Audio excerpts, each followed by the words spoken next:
are over the age of 30?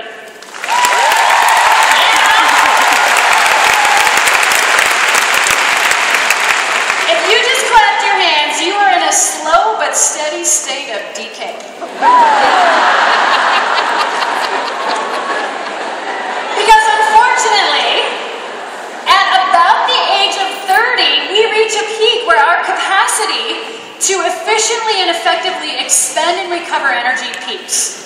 Every decade after the age of 30, we lose 10% of our brain capacity on top of 10% of our physical capacity if we do nothing.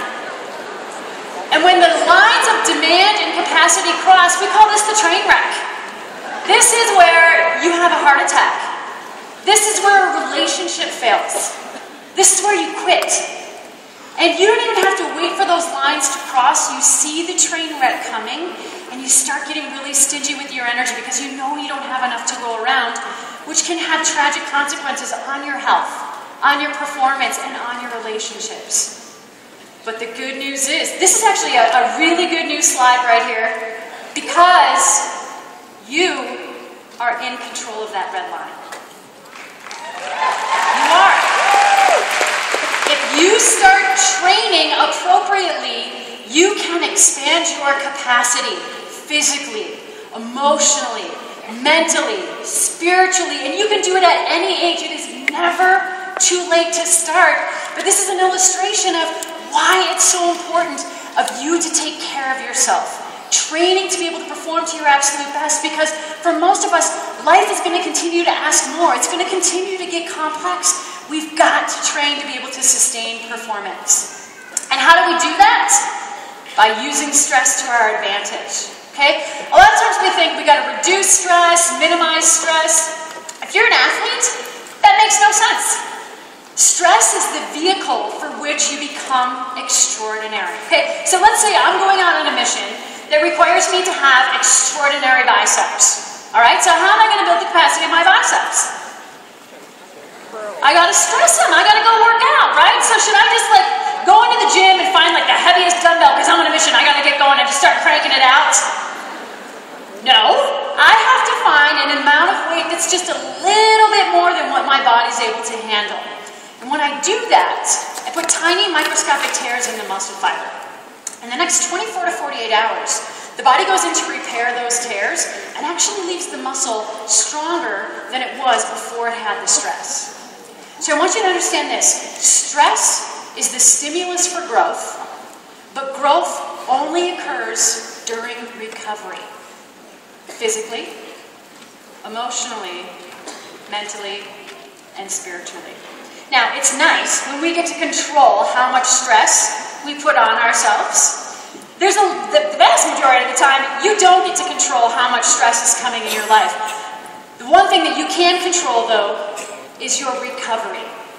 When the stress starts to increase, what you need to do is make sure that those sources of recovery start increasing as well, that you are putting nutritious foods in your body, that you are exercising and moving. That's a great stress reliever. That you're getting adequate sleep, that you're getting recovery in the spiritual dimension. You're connecting with people. You're doing things that really fill you up and make you feel good. So stress is not a bad thing. It's actually how we become higher performers. Now, when people come to us, probably the number one thing they're asking for is they say, I've got to find a balance between my work life and my home life. My response to that request is, you don't have a work life and a home life. You have a life. And what goes on at work affects what goes on in your personal life, and vice versa. So saying, I want to have more work-life balance, I think what we're really talking about is, how do I train a little bit more holistically? So when I talk about all the energy that you have, there's 4 different dimensions. So you have physical energy, which just represents the quantity of energy that is circulating in your body.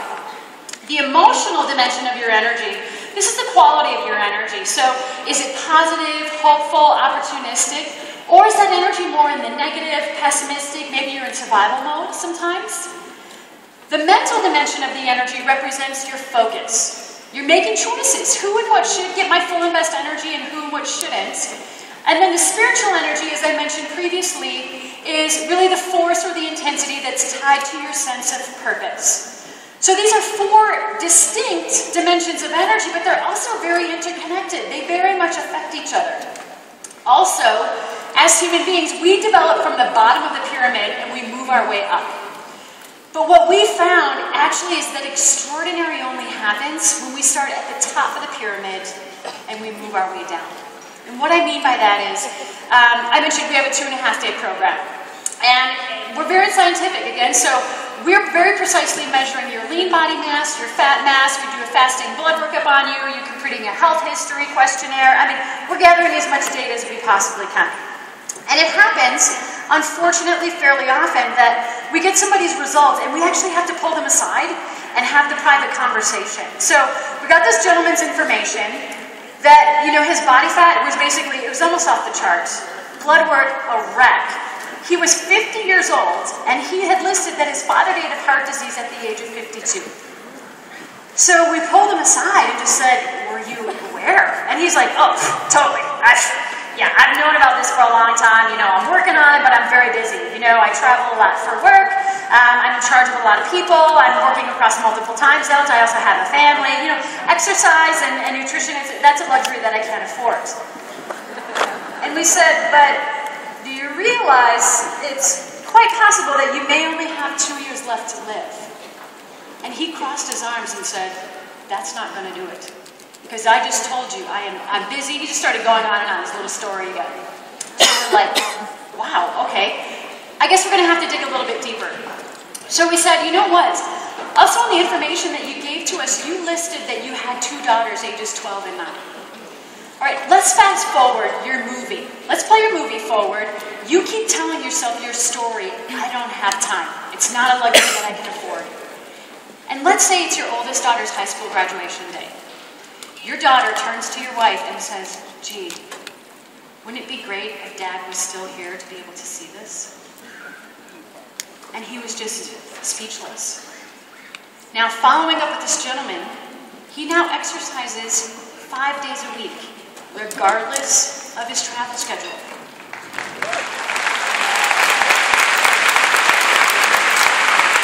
But the thing is, we gotta see, like, why was there this change? Why was it suddenly so easy for him to start exercising and improving his health?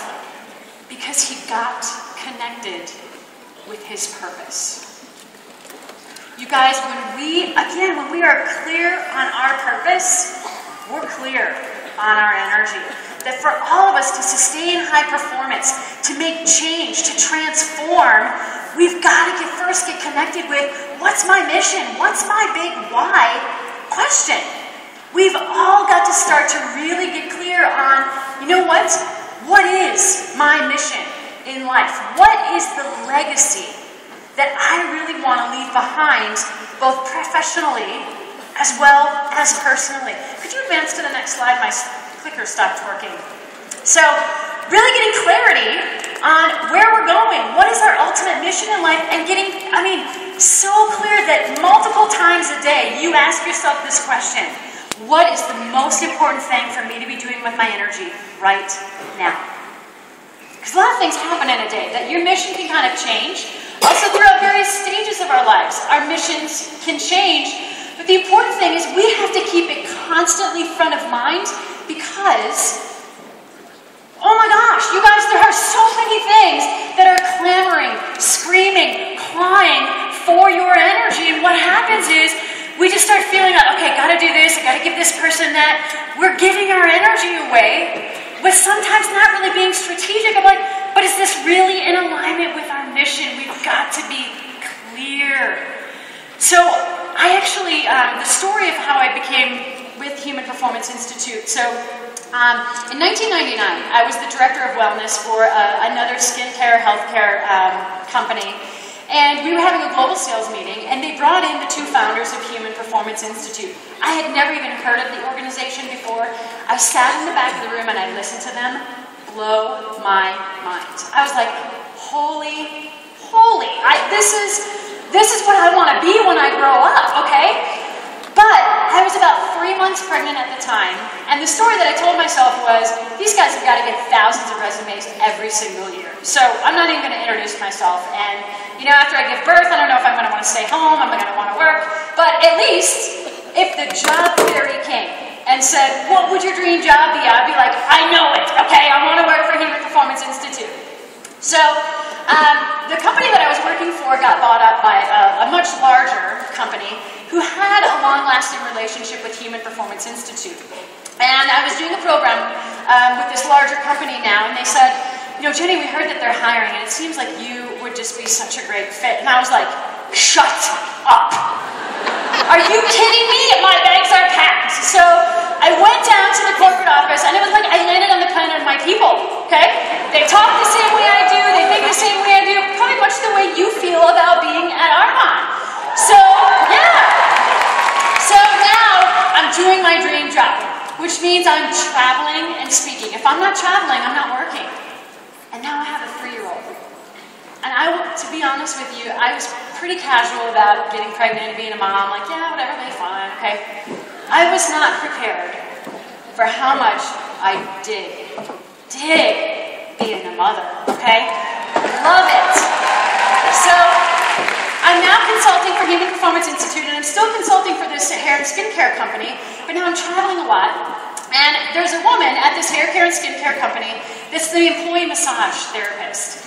And she's still there to this day, and her name is Sue. And she is the most wonderful, amazing person for this job. She's like Earth Mother, Gaia. She's one of these women that just walks in the room and she doesn't have to touch you, and you're like, yes, okay? So she's a good friend and a mentor to me. So now I'm starting to travel, and I hadn't seen her for a couple months, and we're kind of catching up on what's going on, and I'm telling her, you know, this is my dream job. She's seen this whole thing evolve. And she stops me, she said, Jenny, are you really sure this is what you want to be doing? And I was like, okay, Sue's a little out there sometimes, right? So I was like, yeah, this is my dream job. And I left the conversation, and I was like, okay, I don't know what that was all about, but Sue's a little woo-woo sometimes, okay? So Sue is also, she's married, she's in her 60s. 3 kids that are grown, launched, you know, so that part of like her mission is sort of kind of reaching completion. I mean, you're never done with that. But now mission becomes her and Johnny. And they still totally love each other. I mean, they're one of these couples that I see them and I'm like, I hope that's what life is going to be like for me when I get to that stage of my life. So one day she's giving massages. She gets paged over the intercom system to come in the Human Resources office. She walks in, they shut the door, and they said, Sue, we are so sorry to tell you this. We've just received a phone call that Johnny had an accident at work today, and he didn't make it. We see this beautiful woman with a beautiful life crushed, okay? So see her go through this whole thing, and again, I'm still traveling. There's periods of time that I don't see her. So I hadn't seen her in a while. We bump into each other in the hallway, and we're talking, and we're getting caught up. You know, how are you? And then she asked me again, she's like, well, Jenny, are you really sure this is what you want to be doing? Again, about my job. And I'm like, okay, maybe she's still processing something about Johnny's death. I don't get it. Maybe this doesn't have anything to do with me. Okay, fast forward another couple of months, we're talking again, and now she's on it a 3rd time. She says to me, Jenny, how many generations do you want to remember you? And you guys, I almost vomited. The hairs in the back of my neck stood up, and I was like, oh my gosh, what the heck have I been doing? I have got to get on the ball, because I'm thinking Mother Teresa, Martin Luther King, like, I want to affect tons of generations, millions of people, and I got to go home and start making a spreadsheet, like, what's going to happen, and I'm like, this monkey on my back of, like, gotta get going, I gotta get on the ball. I mean, for weeks, I'm thinking about this, and you know, you just have like those aha moments out of nowhere. All of a sudden, it struck me one day, duh. What is the most important generation to remember me? That's my daughter. You guys, my mission happens to be, I have to be an extraordinary mother. But also, I love my job. I love bringing a message that has the potential to change people's lives. I have a dualistic mission and purpose. And again, to ask myself on a daily basis, what is my mission right now? Because at 11:06 today, my mission became to change your life and to blow your mind, okay?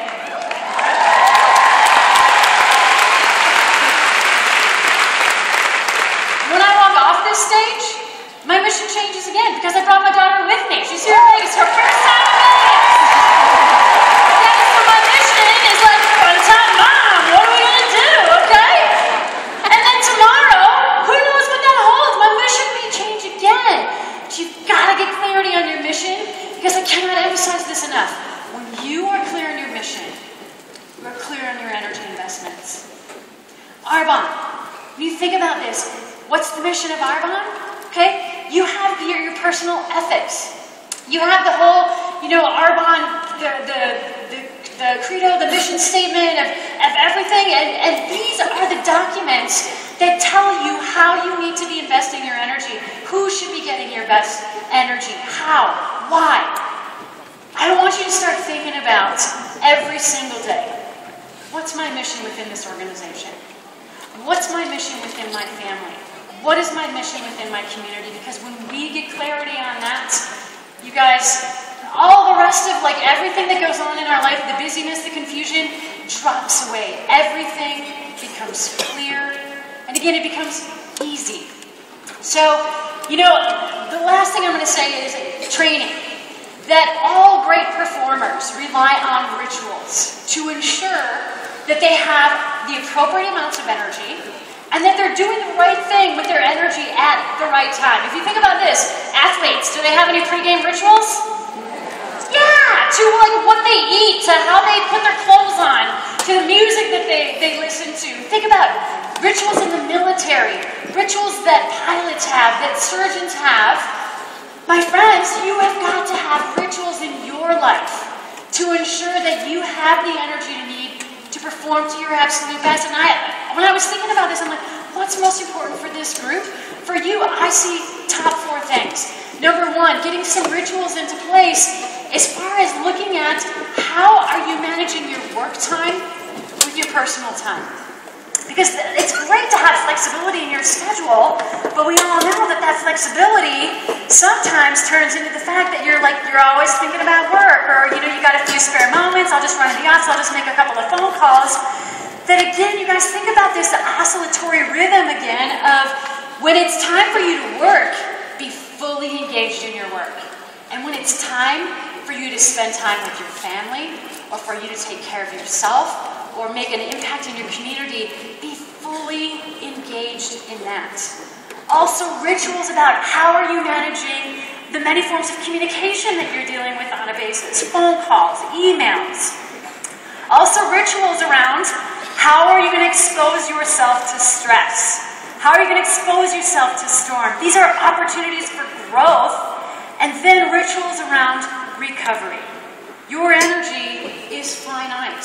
What are the little things that you are going to do on a daily basis to ensure that you have the energy that you need to be fully engaged with the people and the things that really matter most to you in your life?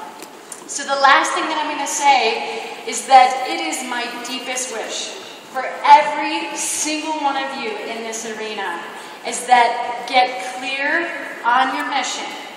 Train like the athlete that you are, and touch your white fence. Thank you.